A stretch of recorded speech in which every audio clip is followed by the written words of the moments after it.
Assalamualaikum warahmatullahi wabarakatuh. Alhamdulillah wa syukurillah wa la haula wa la quwwata illa billah. Aku ingin berbicara kembali tentang ayahku. Ayahku mudanya seorang yang memiliki paras yang cukup tampan. Terlihat dari foto-fotonya dengan wajah Arabnya, tinggi, olahragawan karena beliau menyukai voli pada waktu itu dan memiliki suara yang bagus dan menang beberapa kali MTQ. Dan pada pertengahan tahun 70-an setiap subuh nanti ayahku akan ke RRI untuk melantunkan ayat suci Al-Quran yang disiarkan langsung dari radio RRI Pekanbaru. Nenekku berkata bahwa ayahku merupakan seorang yang karismatik gitu. Walaupun dengan anaknya menjaga wibawanya, namun dengan teman-temannya ayahku merupakan seorang yang asik untuk diajak ngobrol, apalagi dengan pengetahuan agamanya yang kuat. Seorang pria yang pingat, pria tinggi besar dengan hidung bangir, jambang yang hari ini kuwarisi, mulai dari jenggot hingga tumbuh bulu di pipinya, tinggi besar, berotot karena memang menyukai olahraga. Sekilas tentang bagaimana bentuk profil ayahku pada waktu itu. Aku cerita tentang bagaimana perjuangannya sewaktu tahun 96, sewaktu rumah kami siap. Bukan seperti gambaran rumah siap huni sekarang yang ada gitu.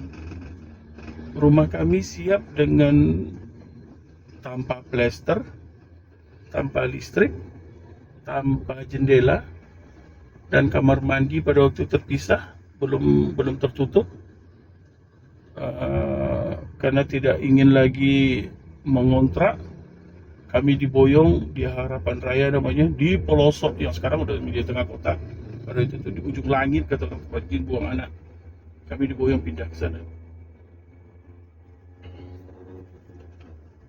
Di tempat antah berantah. Karena memang tanahnya waktu itu murah di sana, hanya 15.000 kalau nggak salah. Ayahku cerita. Dibangun lambat, bangun kondisi ditinggalin, lalu bangun lagi ditinggalin, bangun lagi. Setelah dinding dan atap ada, kami pindah. Dengan kondisi seperti itu, yang menjadi concern ayahku sebenarnya bukan rumahnya, cuman masjid di daerah itu tidak ada. Ada sebuah musola yang terkunci. Sewaktu dia lapor kepada RW, saya masih ingat waktu itu, RW-nya Pak Lubis namanya, tanya ini tuh musola di depan, kok nggak pernah bunyi apa azan dan segala macam lah. Ayahku bertanya, RW-nya bilang iya, itu hanya kita aktifkan sewaktu Ramadan. Sebuah musola di kampung yang tidak aktif hanya sewaktu Ramadan. Lalu ayahku punya inisiatif, boleh nggak Pak, kuncinya biar aku yang pegang, biar aku yang azan, biar aku yang itu. Yo, kalau Pak mau pegang aja kuncinya. Musola kecil, musola kayu pada waktu itu, hanya di bawah kayu, beton setengah, di atasnya kayu, tapak loteng, hanya atap seng yang panas. Ayahku mulai pindah hari pertama, besoknya asar, zuhur, dia azan untuk pertama kalinya mungkin di daerah itu, di musola itu di luar Ramadan.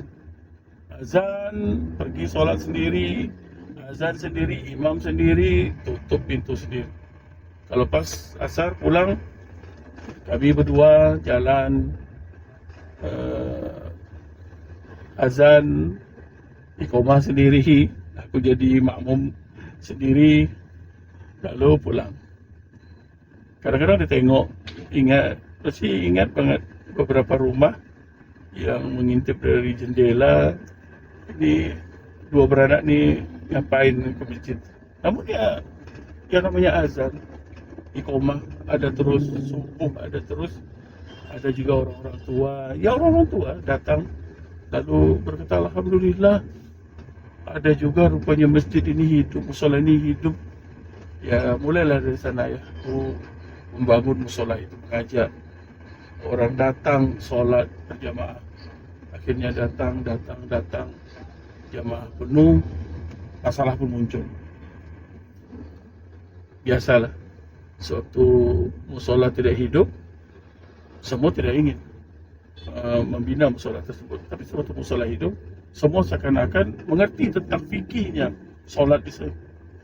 Mulailah ada yang suara-suara sumbang, protes karena ayahku mensirkan, karena dia Muhammadiyah, mensirkan basmalahnya, lalu tidak berdoa, tidak berkunut, tidak pernah melakukan yang namanya maulid Nabi di dalam itu.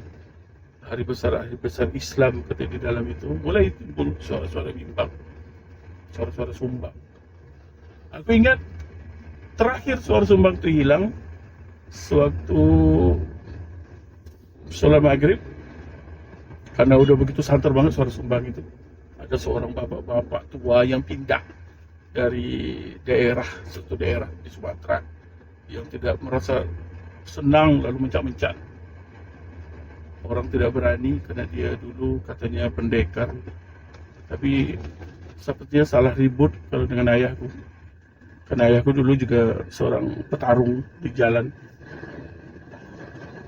Lalu assalamualaikum, ayahku beristighfar 3 kali, balikkan badan lalu dibilang. Saya dengar ada beberapa dia langsung menghadap kepada jemaah yang tidak diduga akan ayahku ngomong seperti itu. Saya dengar ada beberapa jemaah yang membicarakan di belakang tentang apa yang saya lakukan sekarang. Sekarang maju ke depan, sampaikan hujah yang berbicara itu tadi.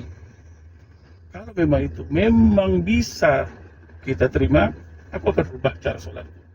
Cuman kalau nggak bisa, tidak ada yang bisa menyampaikan hujahnya, bisa menyampaikan dalilnya tentang apa yang diinginkannya, lebih baik diam dan ikuti saja. Saya tunggu. Tidak ada yang maju menghadapi ayah saya pada waktu itu.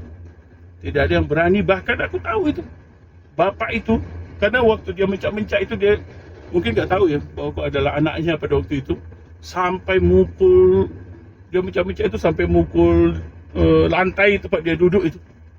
Tapi dia diam saja, nggak berani, karena memang yang ada itu taklid pada waktu itu.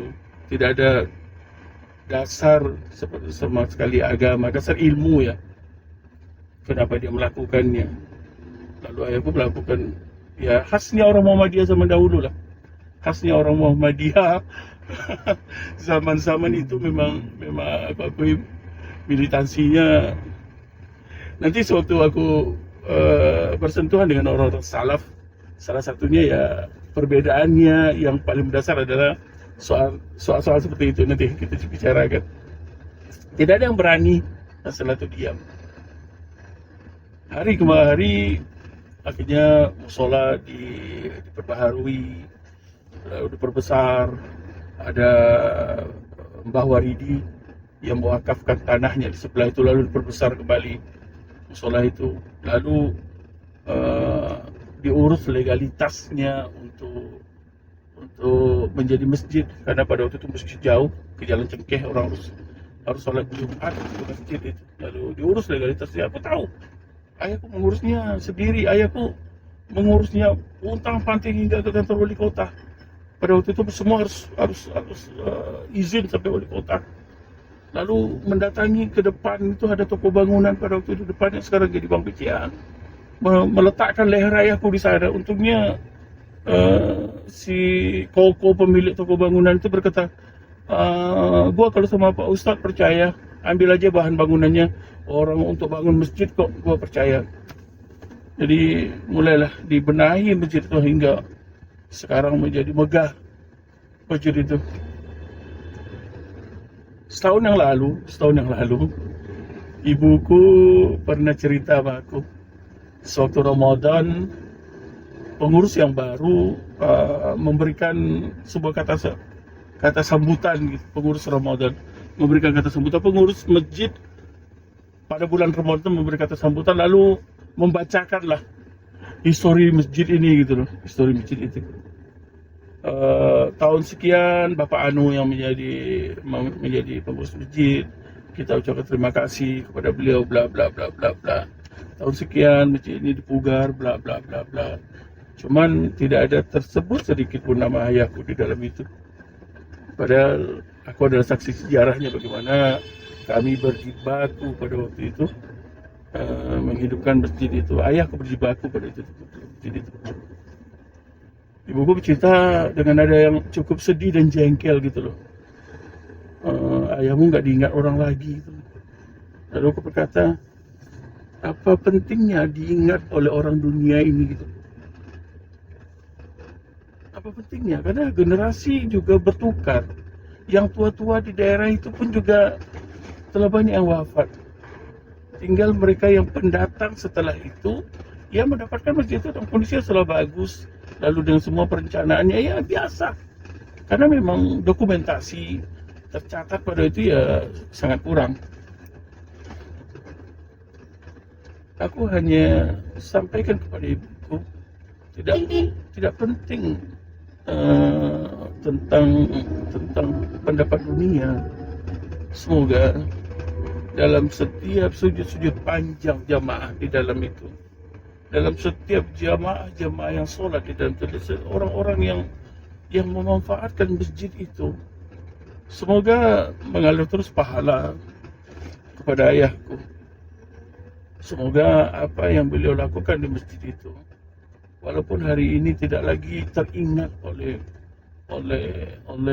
masyarakat, semoga penduduk langit masih tetap menyaksikan dan mencatatnya. Wallahi, aku rindu dengan ayahku, dengan umur. Bertambahnya umur, rupanya kita bertambah rindu dengan sosok ayah. Semoga Allah ampunkan ayahku dan beri tempat sesuai dengan amal dan ibadah yang telah beliau lakukan. Wallahu a'lam bishawab. Assalamualaikum warahmatullahi wabarakatuh.